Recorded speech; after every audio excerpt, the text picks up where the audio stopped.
Are you constantly tired even though you get enough sleep? Do you wake up in the morning feeling exhausted, already worn out by midday, and completely drained by the evening? Then this video is just right for you. Because tiredness isn't a weakness, it's a message from your body. As a doctor, I know that tiredness is one of the most common reasons why people come to my office in the first place. That's exactly why we're talking today about the many faces of tiredness. And of course, what you can do about it. Tiredness is the language your body uses.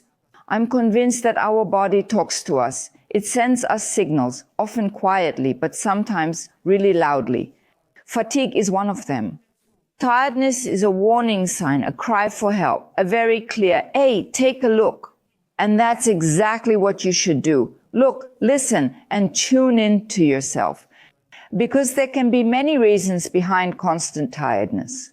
First, the classic, too little sleep or poor sleep. It may sound simple, but it's actually the most common cause.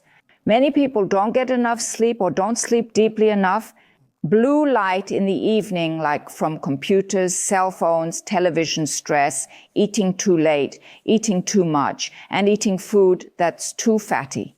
Or even a restless sleeping environment makes sure that our sleep isn't restful.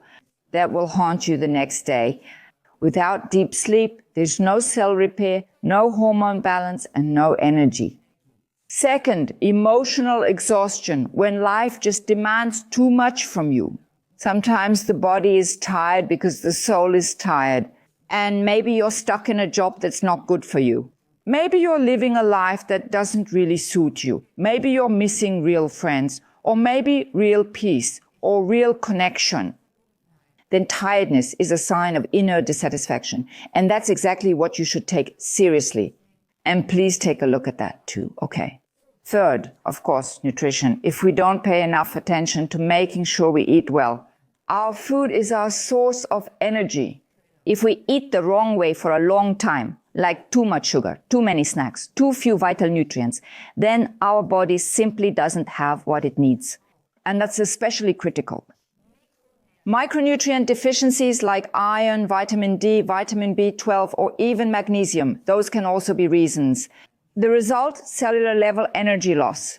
And honestly, that's not just feeling sluggish. That's an internal emergency.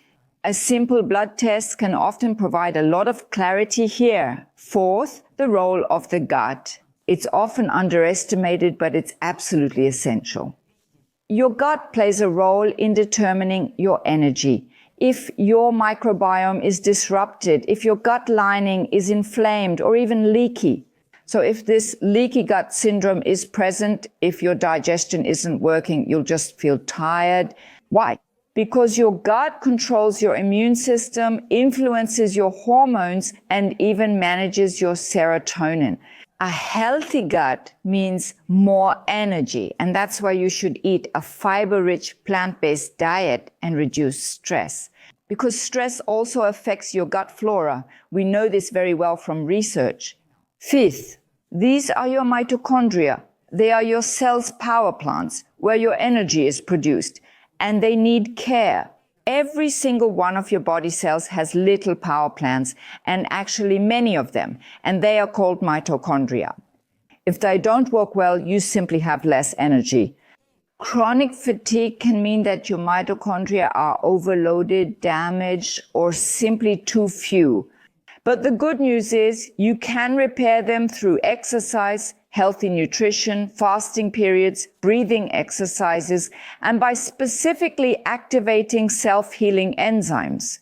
The body can form new mitochondria, but only if you allow it and create the right conditions. Sixth, chronic fatigue syndrome, when nothing works anymore. But there are also cases where the fatigue goes beyond the everyday. That's this chronic fatigue syndrome, when even the smallest effort leaves you exhausted for days, when your brain feels foggy, you have trouble concentrating, and your body feels like lead, then chronic fatigue syndrome could be behind it. That should also be thoroughly investigated. And that should be done with a doctor who thinks functionally and doesn't just manage symptoms, but looks for the causes. And a good coach who supports you mentally would also be beneficial here. Now let's move on to number 7. Attention! Fatigue can also be a warning sign of serious illnesses. So important. Please never take persistent or severe fatigue lightly, because it cannot only be harmless, but also the first sign of serious illnesses. These include, for example, thyroid diseases, diabetes, autoimmune diseases, but also cancers. The sooner you react, the better. That's why the rule is, if you feel tired for a long time and can't find an obvious cause, please seek medical advice. Ideally, go to someone who doesn't just look at lab results, but thinks holistically. The body knows how to heal, and your body is a miracle. For me, it's the greatest thing I've ever experienced in my life. It can heal itself, it can repair and rebuild, but only if you support it and allow it to. So start with yourself. Give yourself movement, treat yourself to a nutrient-rich plant-based diet, allow yourself sleep, breaks, fresh air, a good gut feeling, and take a deep breath every now and then. So breathe. Because as soon as you give your inner doctor your attention again, he will guide you back to your strength. Fatigue is not an enemy. It's your sign, your invitation to start over or to restart. You probably know a lot of people who suffer from fatigue. That's why I share this video. I'm so sure that they'll be really grateful to you for that.